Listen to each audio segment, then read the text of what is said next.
Welcome to Knit Together with Kim and Jonna. I'm Jonna and Kim is in Italy. So normally we do these episodes together, and normally there's a lot of knitting content and we do the typical FOs and works in progress and that kind of thing. So if you're looking for that, go back to episode number 1 or choose from the episode playlist and watch one of those. This is a catch episode, which we started doing after we did Vlogmas last year. And we just thought it was fun to kind of do our own thing and just pop in occasionally once a month to just give you an update on, our particular crafting or our particular life stuff, whatever. So welcome back if you are a returning viewer, and let's get started. So let's talk about what I'm wearing. This is Imby's Flowy top, which is a free pattern, a free download from her website, which I will link below. And I saw this on Casuarina Girl, who, her name is Karen, but Casuarina Girl is her handle on Instagram. And she's an Australian woman. I think she and I have very similar taste in aesthetic and similar haircut. I think she has, hair color. She has very light colored hair. It may be blonde, not gray like mine. And I love everything she makes. She's a sewist. She knits. I don't know if she crochets, but I love her color choices and her pattern choices. So I'm always having, major FOMO when I see what she's made. So anyway, she made one of these, and it looked easy and flowy. Of course, she makes everything look beautiful. So I thought, okay, free pattern. I'll download that. And so free pattern, it's not graded. So it comes in a very limited size range. So let me just say that up front. It comes in Australian sizes 8 to 14, which translates to US sizes 4 to 10. So it's not terribly size inclusive. That said, it is very generous and oversized. But free and not graded. So I'll just say that right off the bat. And she made hers in a very kind of green tropical print. It's very, very beautiful and sophisticated. And I had originally picked out this fabric to make something for my granddaughter who is 5. So sort of juvenile, and it's sort of translating into like pajama-esque, but I'm going with it. And in fact, we're going to Florida next week. My daughter invited us down. They rented a house, and we're just going to go play with the kids on the beach and babysit and just hang out. So I thought it was very, very appropriate for Florida beach vacation. So, yeah, I enjoyed the pattern. That said, I wasn't sure which pieces to cut out. It came with several front and back yoke pieces, and I knew I was supposed to cut extra for the facing because it's got a lining. So I cut out too many pieces of the bodice, which was fine. I did have to play a little bit of fabric chicken though, and that's why the sleeves are on the shorter side. They're about 4 inches shorter than the pattern calls for, but it's a summer top, so that's what I wanted anyway. So yeah, the fabric I bought at the Saskruti Store online, which is, they specialize in Indian fabric, and this is an Indian block print. It's 100% cotton, and it's kind of, I don't know, not really juvenile, but it's a small floral print. And when I got this fabric, now I've ordered from them a couple times and made several garments and been very pleased about the quality of the fabric. That said, this had a lot of variation, a little bit more variation than I preferred. It had some kind of squiggly lines in it that I tried hard to avoid that looked maybe like the edge of a block. I'm not really sure. So the quality of this fabric wasn't great. That said, it's not got slubs or flaws in the fabric. The fabric integrity is fine. So anyway, I thought it would be great to use for, trying this pattern out for the first time, and, instead of just making muslin, which I'm not going to wear. So I figured worst case scenario, I'd wear it like as a pajama top. So, so the pattern says that it's appropriate for a beginner or an adventurous beginner. And as I was sewing, I thought, I'm not sure about that. I've been sewing a long, long time, and I had no trouble, but the pattern is definitely not hand-holdy, and it's written in paragraph form and there are very few drawings. So if you need some hand holding, there is a sew along on YouTube for the Imby's Flowy top, and I'll link everything below that I talk about today. I'll link below. So I think that Imby primarily sells fabric, but she has 2 patterns on her website, and this is the free one. And I don't know if I mentioned, but you can download the different versions, different formats of the pattern. So if you want to print at home, you want to have it printed at a copy shop, which is what I do. I have pieced together patterns, but honestly, it takes so much time that I get them printed, and usually for around $6 maybe this cost. This was just 1 page, I believe. So I'll link that below also, because it's a great service and the patterns come really quickly. So I've been really, really pleased with them. And so yeah, so about the pattern, the only tricky part I felt like is this little corner. So there's 4 of them. There's 2 in the front and 2 in the back. So it's a place where 3 pieces of fabric meet in a corner.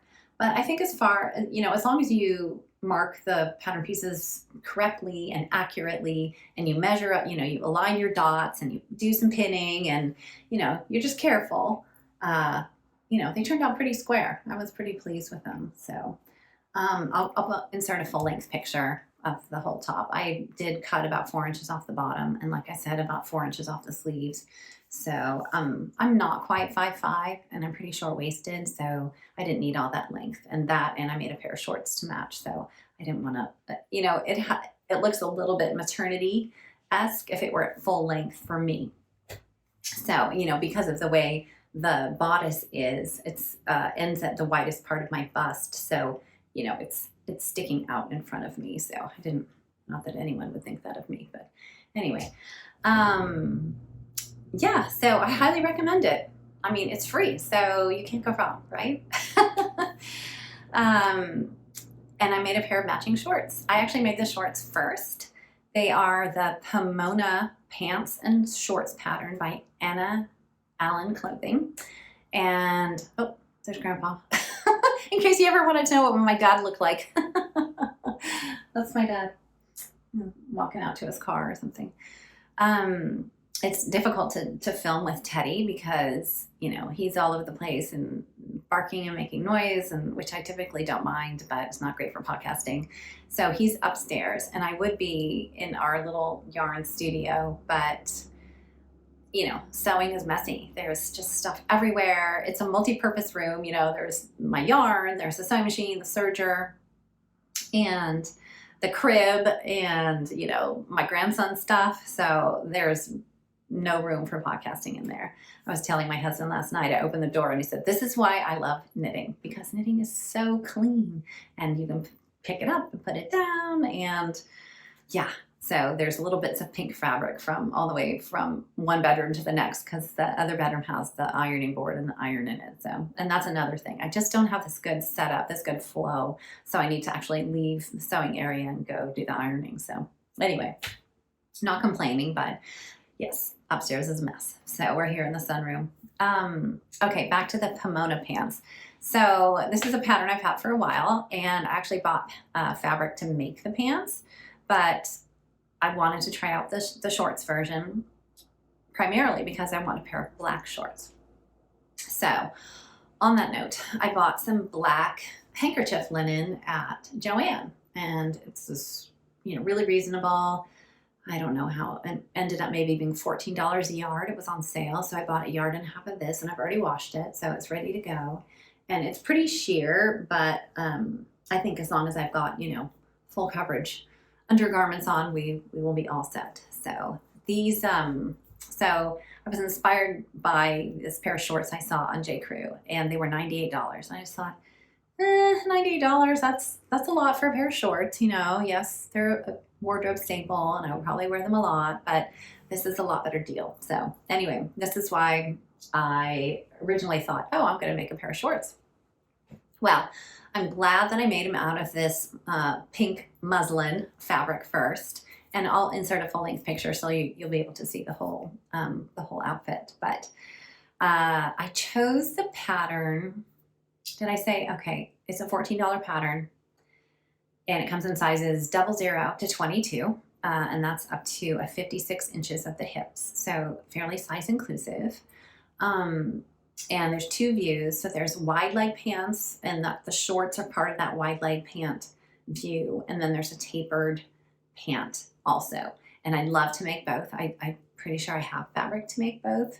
I'll list some of my favorite fabric stores below: Blackbird Fabrics and Stonemountain and Daughter, and there's one called Oak something. Anyway, I'll link a bunch of them below.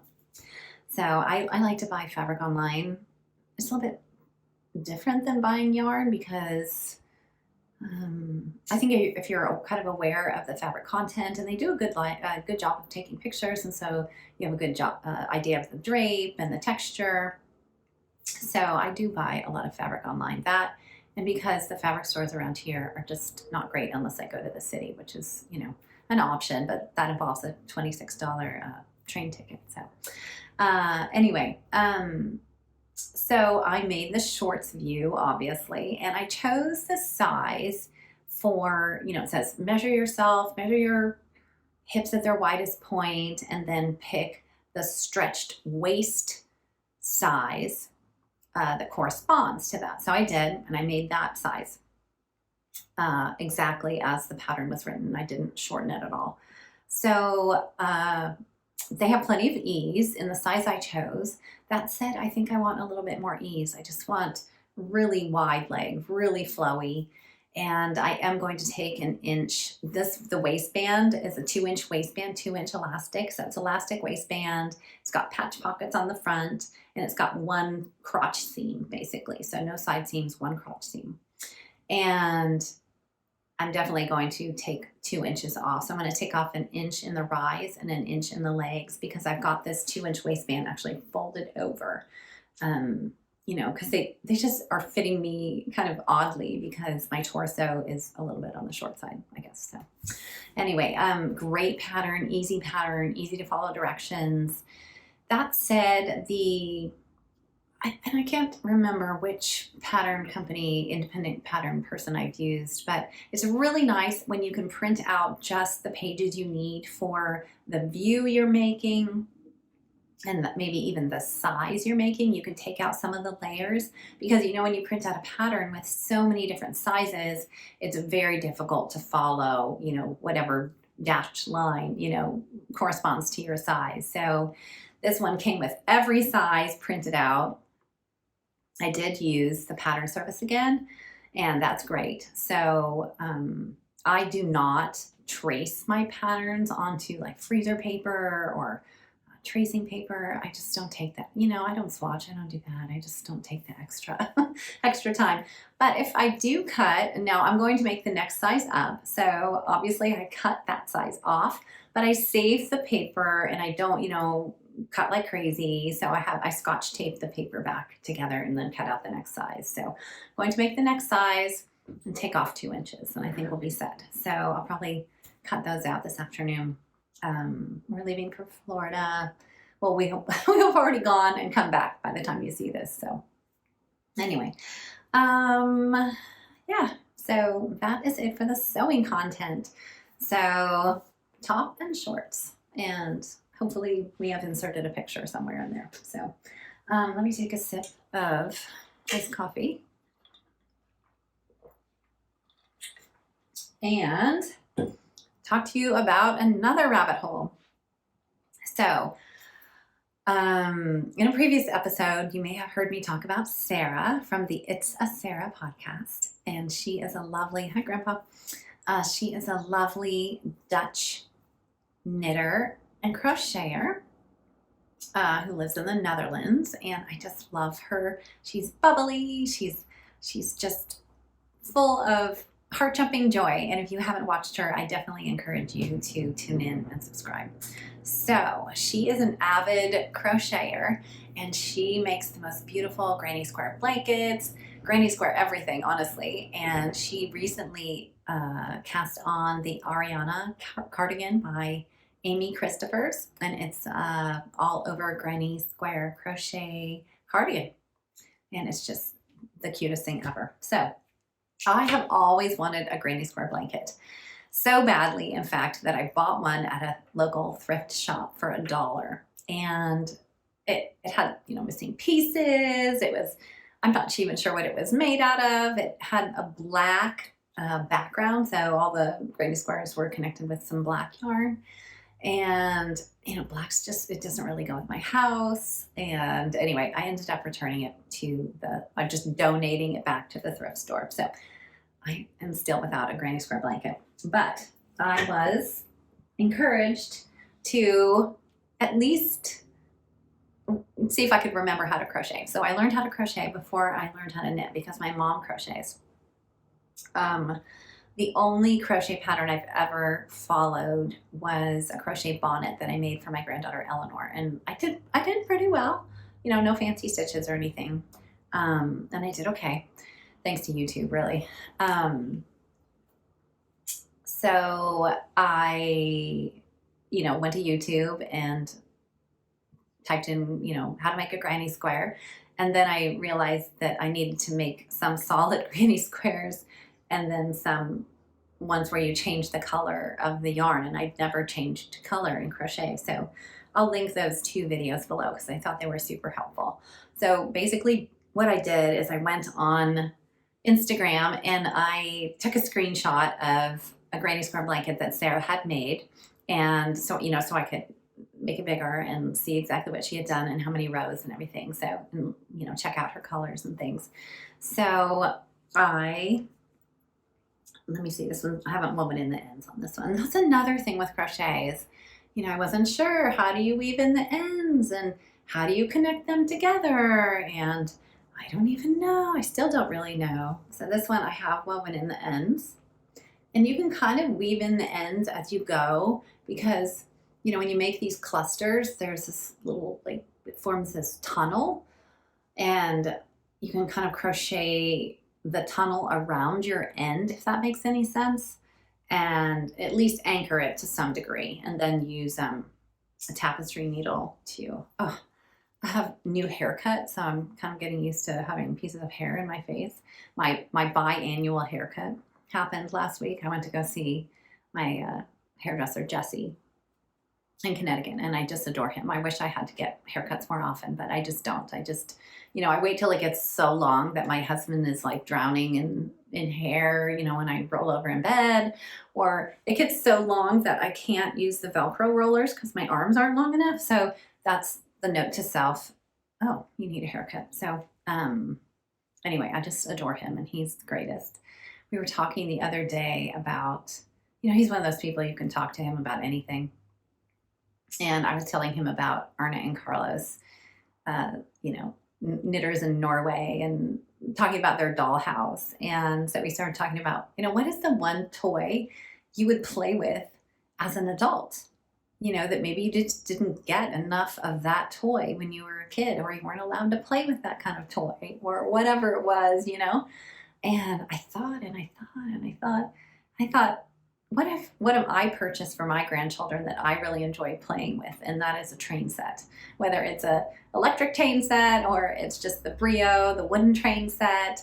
I love putting the tracks together. I love setting up the little people. So I'm pretty sure I had a train set as a kid, but anyway, that's something I still play with as an adult. So anyway, yeah, getting used to the hair. So yeah, I've made 1, 2, 3, 4, 5, 6 squares of various colors. And that's another thing. I'm just trying to, you know, get my brain around how scrappy I want the blanket to be. Confession, I do not have a very scrappy house. You know, everything's pretty much blue and cream and, you know, pretty curated. So I'm trying to, like, you know, figure out in my mind, like, I love the scrappy aesthetic, but then I also want it to look like it belongs in my house. So hence the playing with color. So I'm having a great time. Just, you know, Sarah said, just grab what's next in the basket. And I have to say, I don't do that. I definitely am like, oh, what's going to go with this? What's going to go with that? I thought this mostly green square turned out really, really nice too. But you know, I don't want it to be too matchy-matchy, so, but I do like this one. And I'm not stitching them together as I go, which I think is probably a better way to do this. But I am thinking that maybe there will be some squares I don't want to use, or I'll want to lay them out in a particular order or pattern. So that's why I'm not doing that. And it's fun to just, you know, grab 3 balls of yarn and walk out the door. So that is also, I'm just loving how portable they are. So I'm doing 4 rounds of the granny square stitch pattern, and then 2 rounds of the next color, 1 round of the 3rd color, and then I'm trimming them all in this off-white color. And the yarn I'm using is Knit My Numbers DK by John Arbin. It's 100% organic merino, Falklands merino, and it's super soft. It's beautiful yarn. It does have a tendency to pill, and I know that already going in, and I'm not the least bit concerned about it. I have a gleaner. I have like this electric shaver depiller thing. I'm not the least bit concerned. And it's just beautiful, beautiful colors. It comes, I don't even know. I feel like it must come in 100 colors. So there's all these color gradients. So in the blue category, you know, there might be 12 different shades of blue, and in the green, and then pink and red. So anyway, beautiful, beautiful yarn if you can get your hands on some. And I have lots and lots of colors. I started buying this yarn actually for making toys. It's fairly reasonable. And like I said, it comes in a gazillion colors. Let me see if I can pull this one out. This is my blue square. I decided to kind of do what I did with the green and make a blue square. I don't know how I'm feeling about this blue square actually. It looks a little bit too, I don't know, too intentional. I'm not sure. But anyway, I'm having a great time. I must have 20 different colors. And originally I thought, I'm just going to stick to the colors I have. I'm not going to buy anything. But of course, you know, the more I looked at Sarah's blanket, the more I thought, oh, I could use this color and I could use that color. So I did end up buying a couple more skeins, but I'm done for now. And I'm going to just continue on and see what I get. So yeah, it's been really fun. I'm enjoying the actual process. And the squares, I think maybe take me 30 minutes. So, and I don't know exactly how big they are. I want to say they're maybe 5 or 6 by 6. So pretty large. Yeah, 30 minutes. So it's this, you know, this little sense of accomplishment. So anyway, I'm really enjoying that. I think that's all I wanted to say about my crochet adventure. But I got a question on, I think it was on one of our last episodes. Jonna, what happened to your Zoria? And I thought, oh my goodness, I should do a whip update. So that's what I'm going to do. I have 2 whips that I'm going to share with you. Okay, so decaf iced coffee, by the way. I only drink decaf with a splash of oat milk, in case you're wondering. So this is the bag in which my Zoria lives. What is this? Oh, Hill Country Weavers from our trip to Austin, Texas in March, I think it was. So the Zoria is a beautiful, I'm making the V-neck. I think there's also a cardigan. Anyway, it's the Zoria by Marzena Kolaczeck. I think that's how you say her name. And I will look up really quickly if there is a cardigan version. It is knit in Aran weight, and I had this Knitting for Olive heavy merino and stash, and it's in the color powder, which is, it looks beige, but it's got a pink hue to it, a pink cast to it. It's really, really beautiful. I'm enjoying working with the yarn a lot. Yeah, so it calls for Aran weight, and this is like a worsted, I think. Yes, it can also be an open front cardigan. So it's a beautiful bobbled, twisted rib lace V-neck, and I thought the pattern was beautiful. I thought it was challenging and interesting, and I wasn't afraid of the bobbles. And in fact, these are more like newts, and I'm showing you the wrong side. These are more like newts, And I think in one of our episodes, I went over the difference between a noops and a bobble, and I think it's basically the construction. So some of my noops are not sticking out as much as I would like, but part of that was that I didn't swatch, and so I didn't practice making my noops, even though they're all correctly made. You know, there was a little bit of technique there, and as I went along, I felt like my noops were a little bit better. So I have the most of the two fronts. So you cast on the right front using a provisional cast on, which is right here. And then you pick up these live stitches and then you make the left front. And then the next part of the pattern is to pick up stitches along the shoulders and start the back, which I haven't done yet. So why is this being neglected and sitting in my UFO pile? So this is not something I'm actively working on. So I don't know that I would call it a whip. I would call it a UFO. Do I intend to finish this? I absolutely do. That said, I may frog it and start over. I have this on my knitting barber cord. I talked about this in our What's in Your Knitting Notions bag episode that recently aired, and I love this stuff. This is just the handiest. If you don't have any of this, do yourself a favor and go buy some. You know, whether you buy it at Twice Sheared Sheep, which is one of our affiliates, or, you know, you buy it in your local yarn store, wherever, you need to get your hands on some of this because I don't leave home without it, basically. So, okay, so why is this in my UFO pile? Gosh, I'm holding this up and it's so beautiful. I need to finish this. And I already know, you know, how I'm going to style it, what I'm going to wear it with.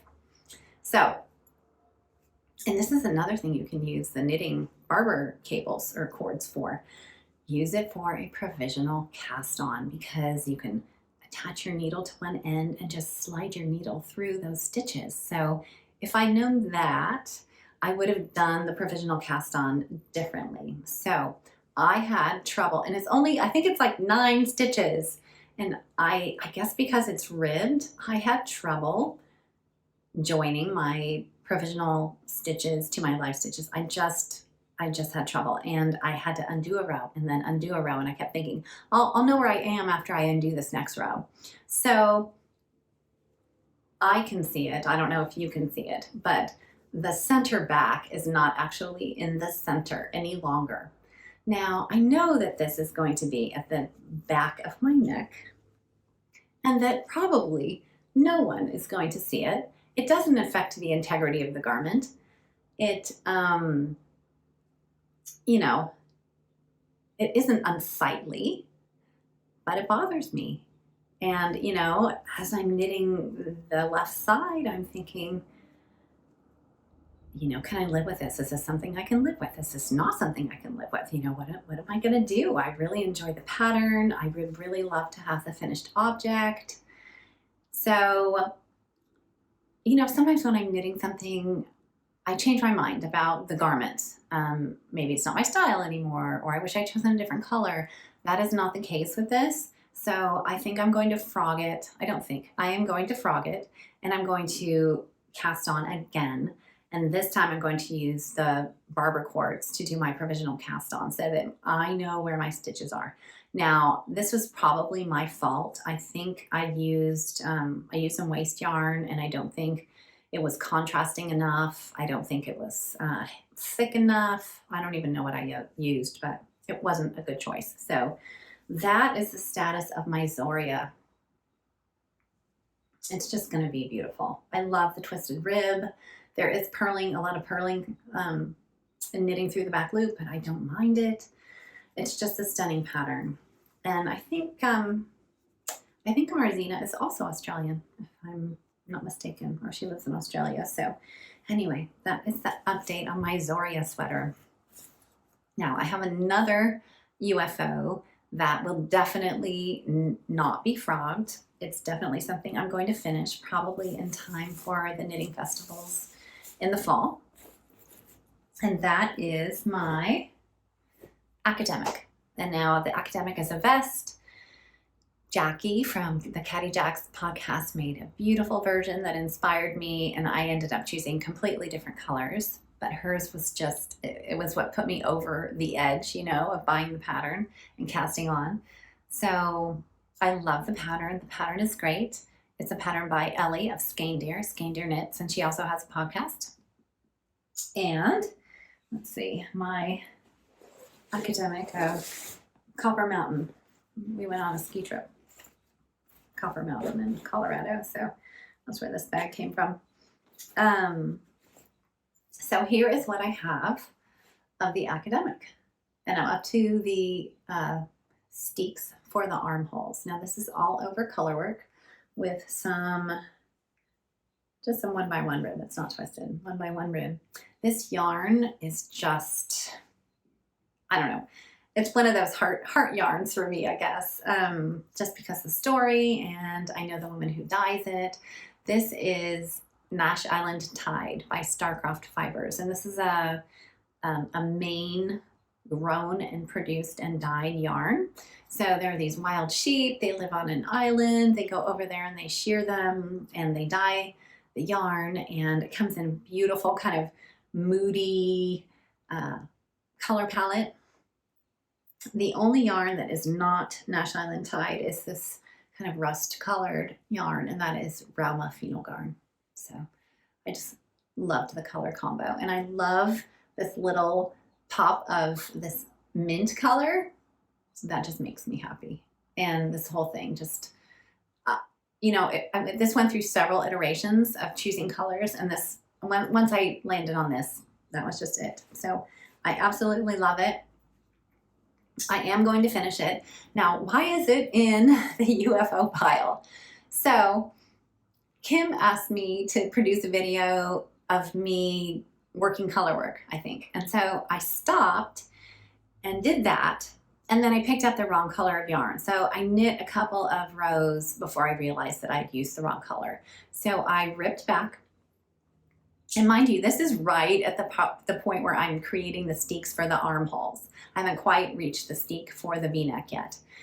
And so I ripped back, and you know, this is complicated and involved because there's steek stitches and there's cast on stitches and decreases because you're decreasing, you know, along the edges of the steek. So I did that, and then I think I created the steeks again and started knitting, and I had the wrong stitch count. And so I thought, oh, sleep on it.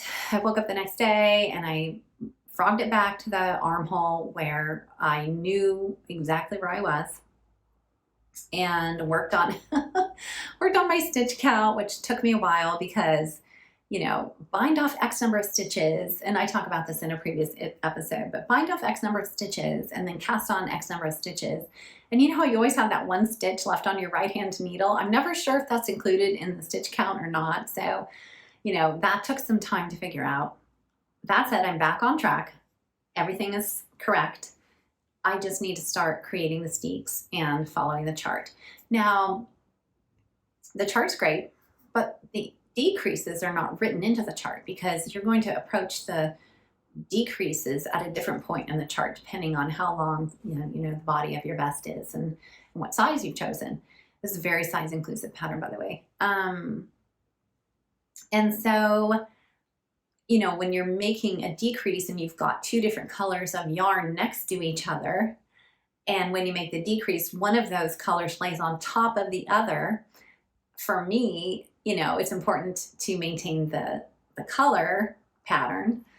And, you know, that's new for me, actually, you know, not having that hand holding where I'm not sure what color should be laying across the other color and how to maintain that the pattern. So it's not impossible. It's definitely doable, obviously, but it's something that I'm gonna have to give a little bit of thought to. So this will definitely be finished. I'm saying this now. It'll definitely be finished for the fall yarn festivals. I would love to make some pants, maybe the Pomona pants. I also have the Pietro pants, which I haven't made muslin for, and I feel like those are a little bit more fitted. I definitely need to choose the right size, so I will definitely make a muslin for those. But I would love to make a pair of pants And then I can wear, you know, a short sleeve or long sleeve blouse depending on the weather. And I can wear a sweater over it if I need to. So anyway, that is the status of my academic vest, in case you were wondering. So anyway, let's see. So Kim will be back this weekend. So she will be back by the time the episode airs. And I did get the question recently, and I get this question periodically, you know, why are your episodes not more timely? Well, mostly because they're highly edited, and Kim does take time to put in pictures and that kind of thing. So they do take a while to edit, and, you know, trying to fit that in with a busy life is not easy. So anyway, we apologize for the delay. But by the time you see this, Kim will be back in the United States, and we probably will have filmed episode, I think we're on episode 20, which is amazing. And yeah, so thank you for joining me. I hope you enjoyed.